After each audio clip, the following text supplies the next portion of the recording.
The year we learned to fly. That was the year we learned to fly.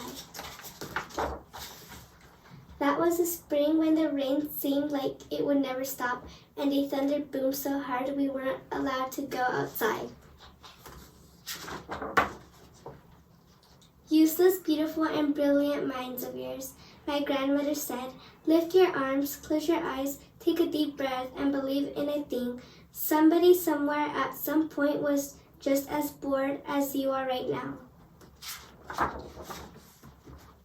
So my brother and I closed our eyes, and for a few minutes that first day, we weren't stuck in our apartment anymore. We were flying over the city we'd known our whole lives, but it was suddenly different, exploding with every kind of flower we'd ever dreamed of growing. That was the summer we learned to fly, when my brother and I couldn't stop fussing with each other over whose turn it was to wash the windows, to feed the dog, to clean the kitchen. We fought and frowned and made silent promises to never speak to each other ever again. My grandmother said, lift your arms, close your eyes, take a deep breath, and stop being so mean about everything. Somebody somewhere at some point was just as mad as you are right now. So we did, and as soft the wind took us out over the city and past the windows of kids who hadn't yet learned to fly, my brother and I reached for each other's hands, flying and diving and laughing and leaving all of our mad far behind us. That was the autumn. Our rooms felt too big and lonely, with only us in them and the darkness coming on so fast. But while we hugged ourselves against the too quiet of it all, we remembered that we didn't have to be stuck anywhere anymore. My grandmother had to learn to fly from the people who came before.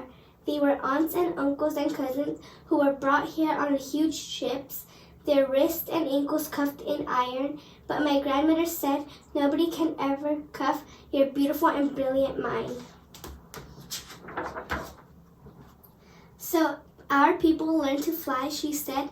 They dreamed a thing and made it happen, but their eyes and flew away.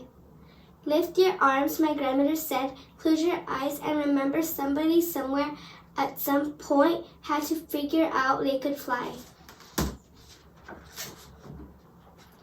That was the winter we moved away from the building and the block and the friends we'd always known,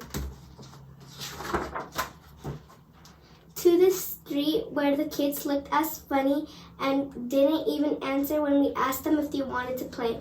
It's okay, I said to my brother. Somebody somewhere at some point had to figure out they were ready for a new thing coming their way.